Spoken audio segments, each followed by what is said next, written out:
لا الہ الا اللہ محمد الرسولullah صلی اللہ علیہ وسلم پر ایمان لانا، روزانہ 5 وقت کی نماز ادا کرنا، رمضان کے روزی رکھنا، صاحب استطاعت حج ادا کرنا۔ اگر کوئی شخص ان 5 بنیادی فرائض میں سے کسی ایک کو بھی چھوڑ دے تو وہ مکمل مسلمان نہیں ہو سکتا۔ اختتام، زکوٰۃ کی حقیقت۔ زکوٰۃ صرف ایک مالی فرض نہیں بلکہ روحانی پاکیزگی کا ذریعہ بھی ہے۔ یہ نہ صرف ہمارے مال کو پاک کرتی ہے بلکہ دل میں محبت، احسان اور رحمت کے جذبات پیدا کرتی ہے۔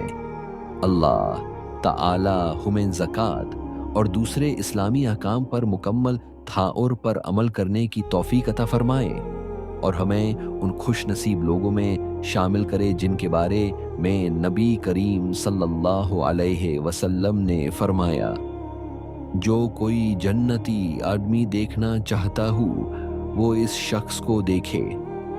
وآخر دعوانا ان الحمد للہ رب العالمین۔